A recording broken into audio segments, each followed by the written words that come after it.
Bonjour frères et sœurs et amis. Un grand sourire à chacun d'entre vous. Je parcours l'assemblée. Vous savez pourquoi? Parce que le sourire, c'est comme le soleil. Ça change le cours d'une journée, ça change une vie, n'est-ce pas? Alors, le ministère de la Santé, justement, veut que vous ayez une bonne santé et donc, vous recevez de bonnes émotions ce matin. Amen. Alors, le message de ce matin, justement, qui a été préparé par le docteur Frank Genius de la division interaméricaine. Je me fais l'interprète ce matin. Et nous allons tout d'abord écouter une vidéo qui avait déjà commencé à être diffusée. Nous nous excusons, mais c'était pour la partie du culte. Nous allons réécouter pour certains et écouter maintenant l'intégralité. C'est un peu long, mais je vous demande d'être attentif juste avant que je ne partage avec vous le message. Merci. En 1901, pour la première fois en 10 ans, Ellen White était présente à la session à la conférence générale. Alors âgée de 73 ans, elle était venue à Battle Creek, même si elle craignait que cela ne lui coûtât la vie. Elle y était parce que l'Église était en crise et que des messages urgents devaient être délivrés. Elle est intervenue à des moments critiques dès le début, puis encore et encore jusqu'à la fin. L'Esprit avait merveilleusement agi parmi les délégués. Dans son allocution finale à la session, elle avait déclaré « Si quelqu'un a des raisons de louer Dieu, c'est bien nous. Les anges de Dieu ont été à l'œuvre ici. Le Seigneur connaissait nos besoins et nous a envoyé de la nourriture qui nous a donné force et lumière spirituelle, nous montrant comment nous devrions travailler. Nous avons essayé d'organiser le travail dans la bonne direction. Le Seigneur a envoyé ses anges pour nous servir, nous qui sommes héritiers du salut, nous indiquant ainsi comment faire avancer l'œuvre. » Le 12 avril 1901, elle s'adressait aux 267 délégués. Tout au long du chemin, j'ai été éclairée au sujet du fonctionnement de l'œuvre. Et elle poursuivit. Hier soir, certaines choses concernant l'œuvre missionnaire médicale m'ont été plus particulièrement présentées. Aujourd'hui, nous avons choisi d'utiliser le terme « ministère intégral de la santé » plutôt que « œuvre missionnaire médicale ». Mais la mission, le ministère et l'appel restent les mêmes. Dans quelle mesure ce ministère est-il intégral? S'agit-il principalement de végétarisme, de ne pas boire, de ne pas fumer? Non. La portée du ministère intégral de la santé est plus vaste. Ellen White a déclaré « Lorsque la réforme sanitaire a été portée à notre connaissance, il y a environ 35 ans, la lumière qui m'a été présentée était contenue dans l'Écriture. Et maintenant, écoutez attentivement. C'est de cela qu'il s'agit, selon Ellen White, du message de santé, de l'œuvre missionnaire médicale, du ministère intégral de la santé. Elle dit qu'elle est contenue dans la merveilleuse proclamation qu'elle a citée en entier. « L'Esprit du Seigneur, l'Éternel, est sur moi, car l'Éternel m'a oint pour porter de bonnes nouvelles aux malheureux. Il m'a envoyé pour guérir ceux qui ont le cœur brisé, pour proclamer aux captifs la liberté et aux prisonniers la délivrance, pour publier une année de grâce de l'Éternel et un jour de vengeance de notre Dieu, pour consoler tous les affligés, pour accorder aux affligés de Sion, pour leur donner un diadème au lieu de la cendre, une huile de joie au lieu du deuil, un vêtement de louange au lieu d'un esprit abattu, afin qu'on les appelle des térébintes de la justice, une plantation de l'Éternel pour servir à sa gloire. Ils rebâtiront sur d'anciennes ruines, ils relèveront d'antiques décombres, ils renouvelleront des villes ravagées, dévastées depuis longtemps. » Telle est la portée du ministère intégral de la santé. C'est un ministère de bonnes nouvelles, de réconfort, de liberté, d'espoir, de joie et de restauration pour tous ceux qui souffrent dans ce monde. Et ils sont nombreux. Il est question de chacun de nous. C'est un ministère de guérison pour le corps, l'esprit et l'âme. Dès le début du ministère de notre Église dans ce monde, ce texte a défini notre mission et la lumière qui nous a été donnée, et que le ministère intégral de la santé était et est un moyen par lequel elle devrait être accomplie. Vous souvenez-vous de quelqu'un d'autre dont la mission a été définie par ces paroles d'Ésaïe? Lorsque Jésus revint de 40 jours dans le désert, selon Luc, il se leva dans la synagogue de Nazareth et cita Ésaïe 61. Son ministère était un ministère de bonnes nouvelles, de réconfort, de liberté, d'espérance, de joie et de rétablissement pour tous ceux qui souffrent dans ce monde, comme devrait l'être le nôtre. Tout comme Ésaïe 61 était le fondement du ministère de Jésus dans ce monde, ce texte est aussi le fondement de notre ministère dans ce monde. Jésus parcourait villes et villages. Il enseignait dans leurs synagogues, prêchait la bonne nouvelle du royaume et guérissait toutes les maladies et toutes les infirmités. Notre ministère est calqué sur le ministère et la méthode de Christ. Nous devons faire ce qu'il a fait parce que c'est notre vocation et parce que cette méthode fonctionne. Ellen White poursuivit comme suit son discours aux délégués. Dans la lumière qui m'a été donnée il y a si longtemps, il m'a été montré que notre propre peuple, ceux qui prétendaient croire à la vérité présente, devraient accomplir cette œuvre. Mais de quelle manière? En suivant les instructions que le Christ donna à ses 12 disciples quand il les réunit et les envoya prêcher l'Évangile. Allez, prêchez et dites, le royaume des cieux est proche. Guérissez les malades, ressuscitez les morts, purifiez les lépreux, chassez les démons. Vous avez reçu gratuitement, donnez gratuitement. Quel est le rôle du ministère intégral de la santé dans le partage de l'Évangile avec le monde? Le 1er avril 1901, lors d'une réunion préalable avec les dirigeants de l'Église, à la veille de l'ouverture de la session de la conférence générale, Ellen White les avait clairement exhortés en ces termes. Le Seigneur veut que vous tiriez le meilleur parti des compétences qu'il utilise dans chaque partie de l'œuvre. Il ne veut pas que l'œuvre missionnaire médicale soit séparée de l'œuvre évangélique, ni l'œuvre évangélique séparée de l'œuvre missionnaire médicale. Il veut qu'elles édifient ensemble et que la puissance éducative de l'œuvre missionnaire médicale soit considérée comme l'œuvre pionnière, la charrue de déblaiement, l'atout pour faire taire les préjugés qui ont existé, et il n'y a pas mieux que cet atout pour les éliminer. Le ministère intégral de la santé est l'œuvre pionnière, la charrue du déblaisement. C'est ainsi que le sol est préparé pour que les graines puissent être semées dans un sol fertile. Luc 8. Il fera taire le préjugé qui a existé. Il n'y a pas mieux que ce ministère pour le faire. Et il ne doit jamais être séparé de la prédication et de l'enseignement. De même que le travail de prédication et d'enseignement ne doit pas être séparé du ministère intégral de la santé. Ils doivent œuvrer main dans la main, car l'un sans l'autre n'apportera pas la guérison que Dieu veut pour le corps, l'esprit et l'âme.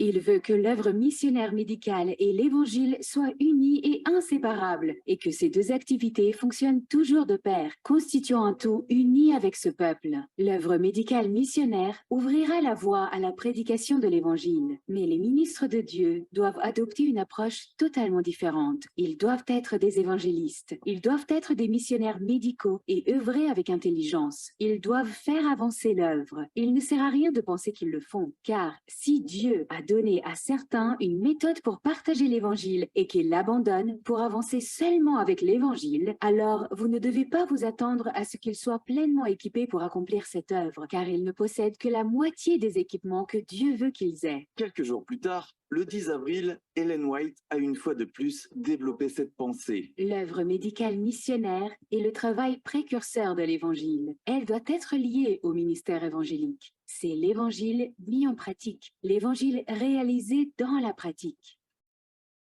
Le ministère intégral de la santé ne consiste pas simplement à prêcher et à enseigner. Il s'agit de vivre l'Évangile.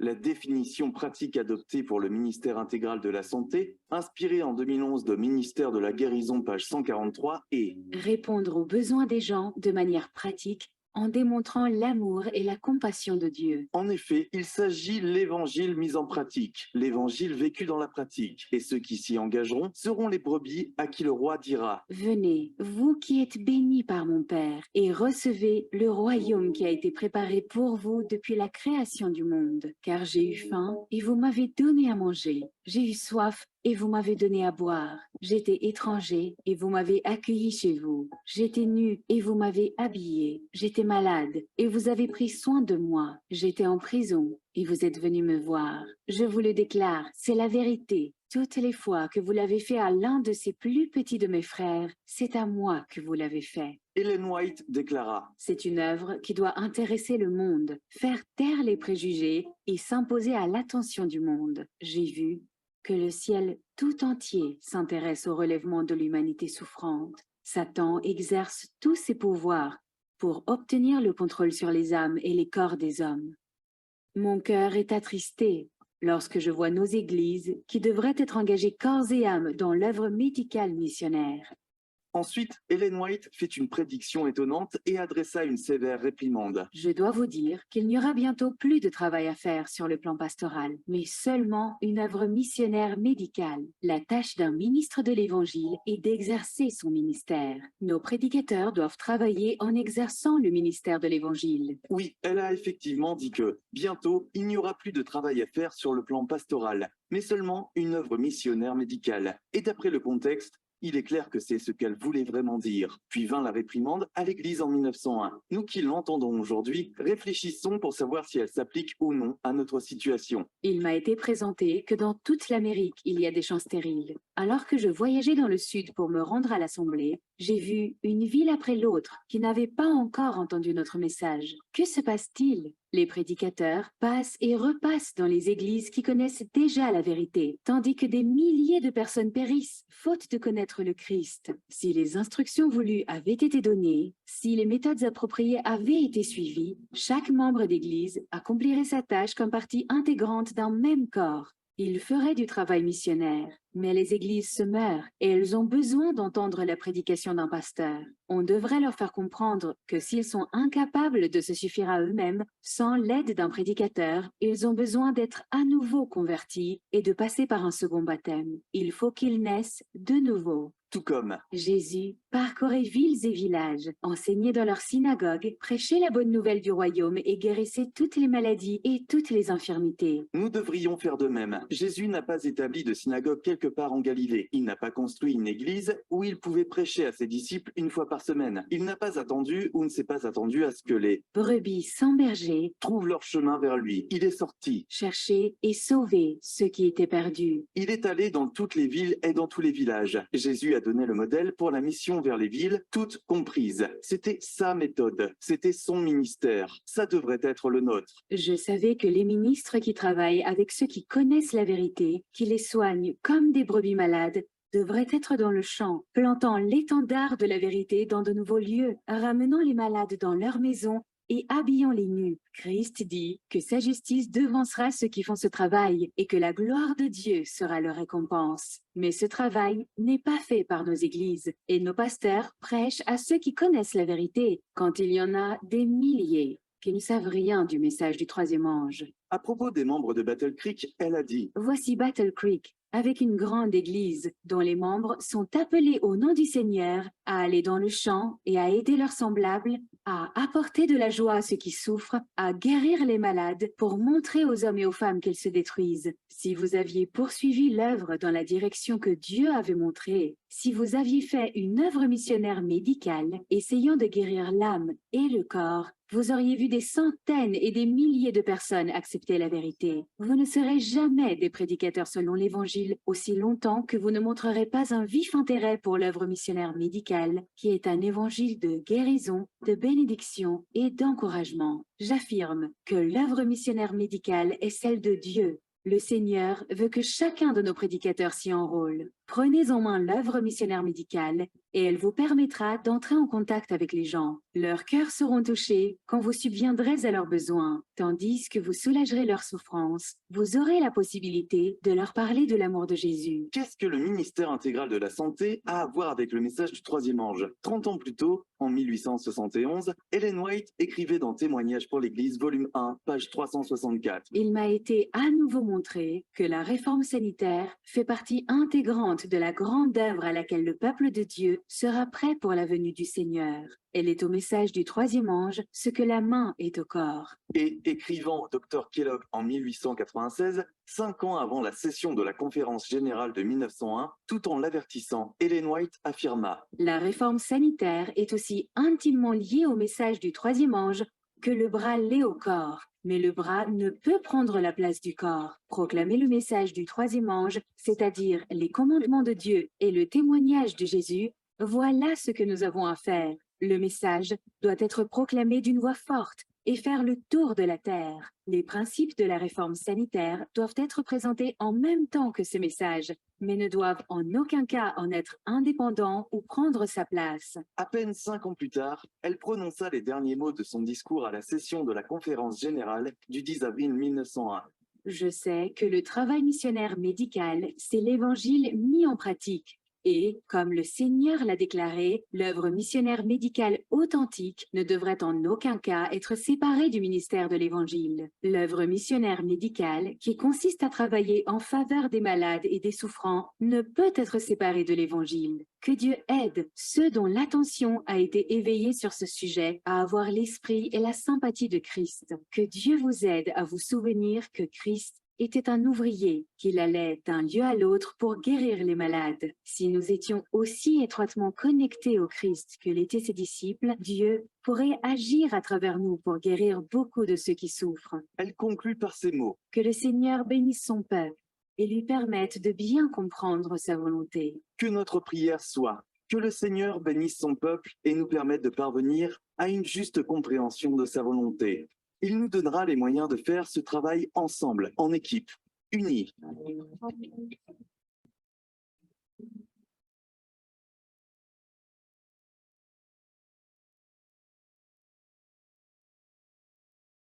C'est la durée de la prédication. Qu'est-ce qu'on fait? On continue? Puisque nous sommes dans le sabbat de l'Éternel. Je vais essayer de résumer, mais nous avons compris par là que le ministère, l'Évangile et le ministère de la Santé, c'est une seule et même chose, c'est le bras droit de l'Évangile. Mais cependant, je vais tout de même vous présenter le message qui a été rédigé également. Alors, le message du ministère intégral de la santé est entièrement résumé dans Ésaïe 61, versets 1 à 2 que nous avons lu, et aussi dans Luc 4, versets 18 et 19.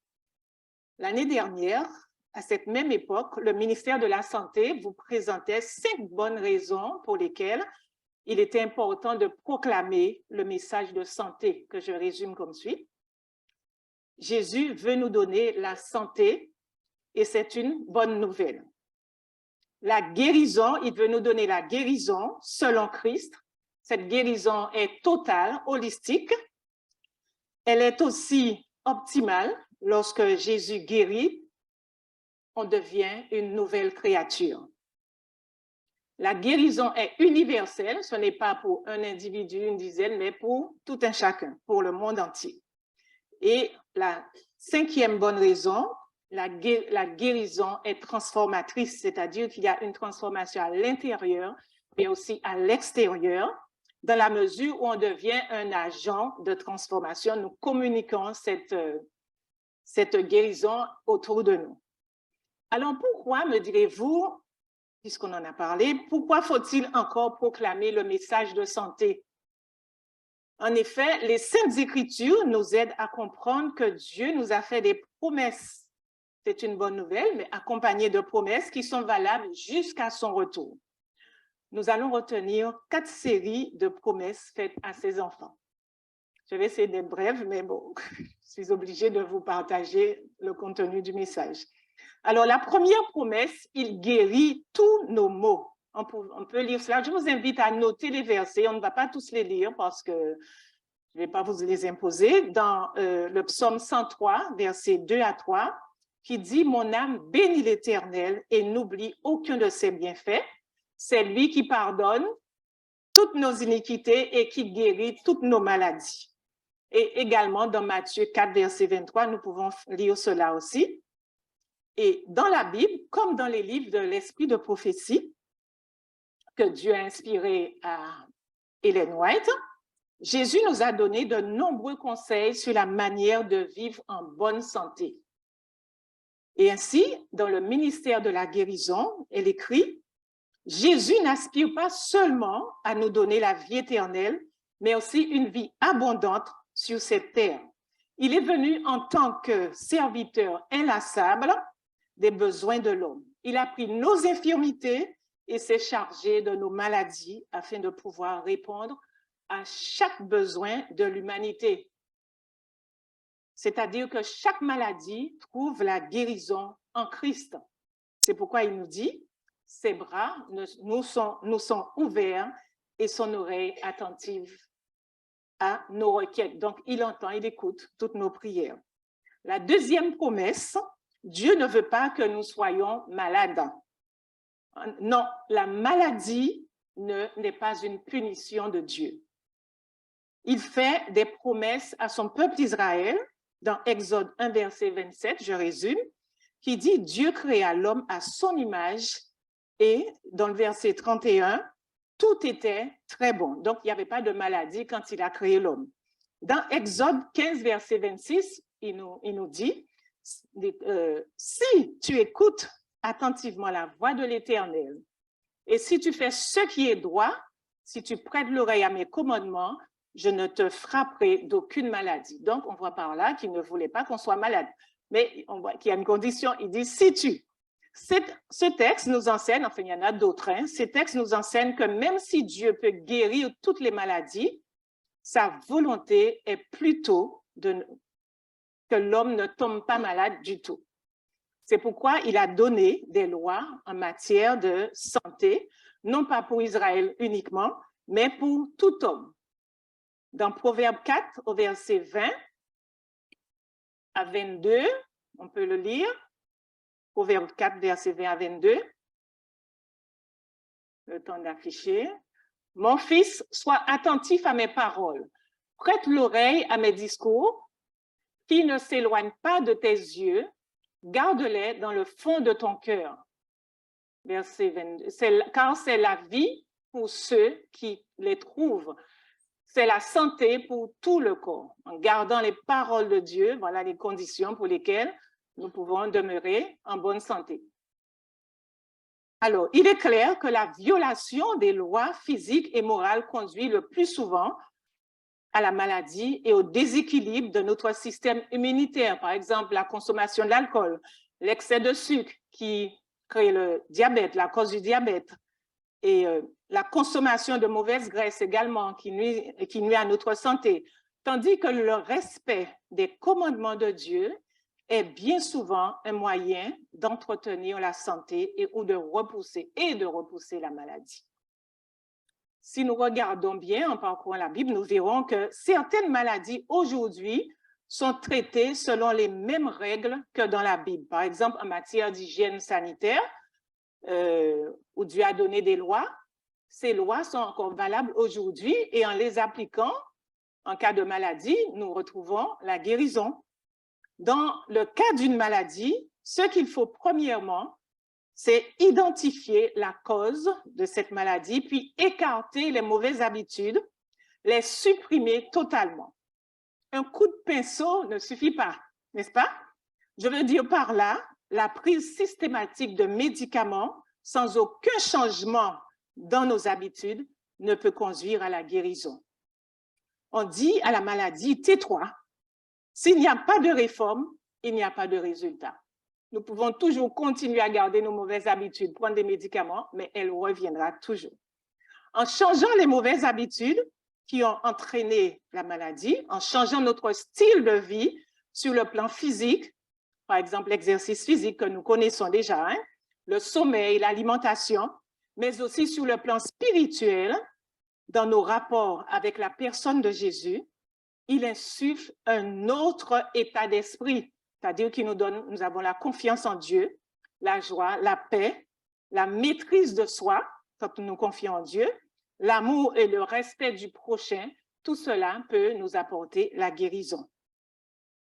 Dans Exode 15, verset 26, je résume, il dit « Si nous écoutons attentivement la voix de l'Éternel, notre Dieu, si nous faisons ce qui est droit à ses yeux, et que nous observons ce qu'il demande, il nous guérira, car il est l'Éternel et sa parole est éternelle. » Dieu donc est prêt à pardonner. Dans 2 Chroniques 7, verset 14, il est dit « Si mon peuple, sur qui est invoqué mon nom, s'humilie, prie et cherche ma face, s'il se détourne de ses mauvaises voies, je lui pardonnerai et je guérirai son pays. » Nous pouvons rendre témoignage de cela. Des guérisons qui a été emportées, qui a été, comment dirais-je, réalisée, obtenue, et en appliquant ce verset, nous pouvons confirmer que la parole de l'Éternel est vraie. Cependant, n'oublions pas l'origine de la maladie. L'origine première de la maladie et de la mort est à chercher, évidemment, dans le péché et dans la chute de l'homme. Plusieurs causes ont été mentionnées dans la Bible. La maladie peut être le châtiment d'un péché précis. Souvenez-vous de David, lorsqu'il fit le dénombrement du peuple d'Israël, qu'est-ce qui s'est passé? Il y a eu un jugement et cela n'avait pas été approuvé par Dieu, donc le peuple a été frappé de la peste, jusqu'à ce que l'Éternel ait décidé de mettre fin. La peut provenir des fautes des parents. Nous pouvons vérifier cela dans Exode 20, verset 6. Il dit qu'il punit l'iniquité des pères sur leurs enfants jusqu'à la 3e et la 4e génération de ceux qui me haïssent. Mais, gloire soit rendue à Dieu, alors, de ceux qui me haïssent et qui, alors attendez, excusez-moi, et qui bénit jusqu'à 1000 générations pour ceux qui l'aiment et qui obéissent à ses commandements. N'est-ce pas merveilleux? Nous disons gloire à Dieu parce qu'il est plus enclin à bénir qu'à laisser souffrir. En fait, la maladie peut être aussi une épreuve pour notre éducation spirituelle. Vous êtes d'accord avec moi? On pense à Job, dans Job 1, verset 8, qui était un homme intègre et droit, et pourtant, il a été frappé dans sa chair. La maladie peut être d'origine démoniaque, justement, c'est le cas de Job. Lorsque Satan se retira devant la face de l'Éternel, il se mit à frapper Job. On peut dire dans notre bon langage créole, il y met difficile, pas vrai? Parce qu'il a eu toutes sortes d'épreuves, mais à la fin, qu'est-ce qu'il a dit? Je reconnais que Dieu est grand, il a reconnu la bonté de l'Éternel. La guérison est l'un des aspects de la bénédiction divine sur son peuple s'il lui obéit. Alors, la 3e promesse, la longévité. Durant l'Antiquité, les Hébreux étaient parmi les peuples les plus en santé et ils étaient détestés pour leur fertilité et leur longévité. Aujourd'hui encore, Dieu nous demande de vivre sainement et il nous promet la longévité, de vivre longtemps. Au psaume 103, versets 1 à 5, je résume, c'est lui qui rassasie de bien ta vieillesse et qui te fait rajeunir comme l'aigle. Qui te fait rajeunir comme l'aigle. Ce n'est pas seulement la qualité de vie qu'il nous donne, il nous donne, promet également une longue vie. Amen. Maintenant, si nous vivons longtemps, autant vivre bien notre vie durant, pas vrai? Être malade et vivre longtemps, ce n'est pas l'idéal. Ce n'est pas, non, nous ne sommes pas preneurs. Alors, lisons dans Exode 23, versets 25 à 26, si Romiane peut nous afficher ce verset. Exode 23, pardon, 25 à 26.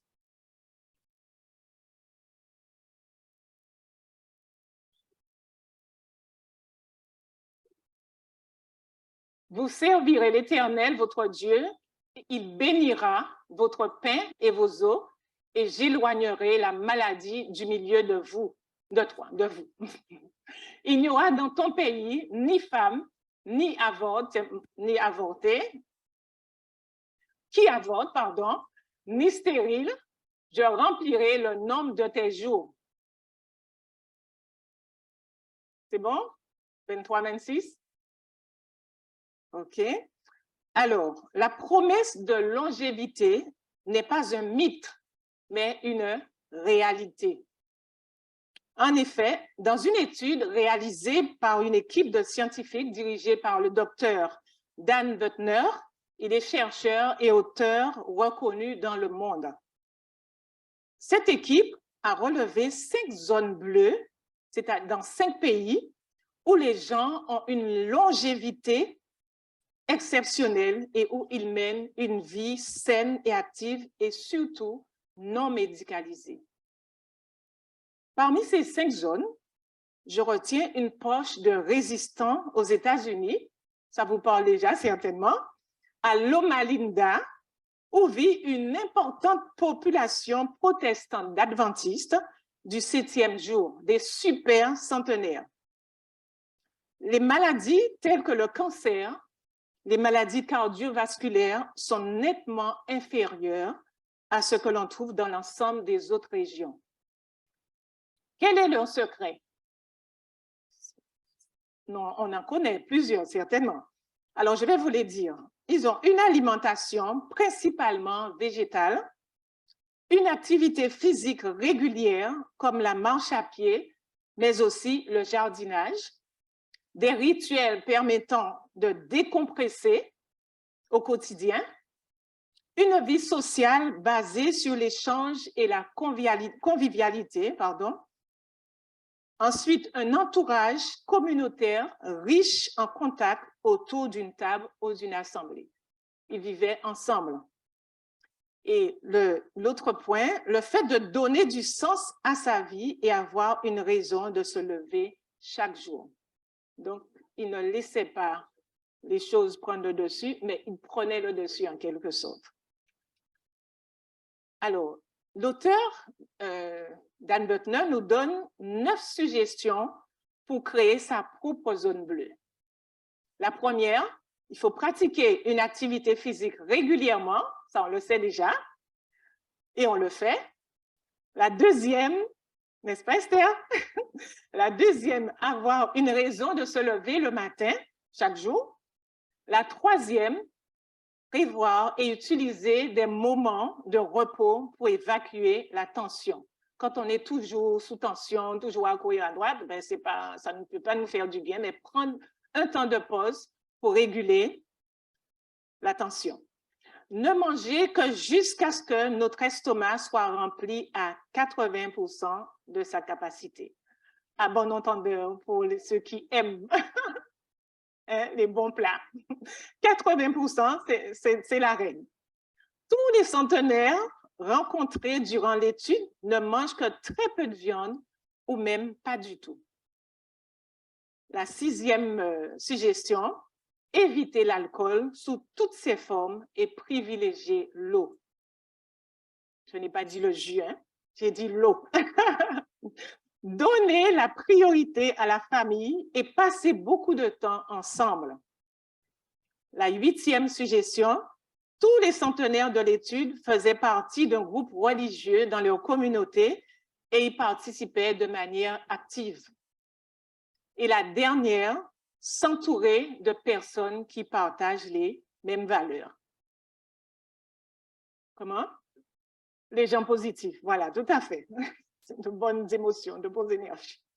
Alors, le message intégral de santé, inspiré par Ellen White, propose ces remèdes qui ont été publiés dès les années 1880. Donc, on voit que ça revient.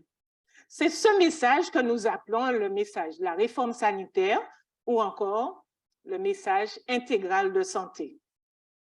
Nous qui avons déjà entendu ce message, nous sommes invités à être des porteurs de ce message de santé intégrale qui a été relaté également de la vidéo. Je ne fais pas de commentaires, je pense que vous avez bien entendu. Et je passe à la dernière promesse, la 4e, c'est la promesse de la vie éternelle. C'est la plus belle et la plus merveilleuse des promesses, n'est-ce pas? Amen. Non seulement Dieu continue à atténuer l'effet du péché sur nos vies en contrôlant la maladie, la souffrance et la mort, il prévoit d'anéantir complètement le péché et ses effets sur les expériences humaines. Et il nous le dit dans le livre d'Apocalypse, dans le message des 3 anges. Nous allons lire Apocalypse 21, versets 3 et 4, qui dit « Et j'entendis du trône une forte voix qui disait « Voici le tabernacle de Dieu avec les hommes.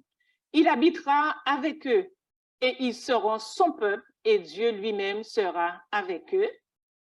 Il essuiera toute larme de leurs yeux, et la mort ne sera plus.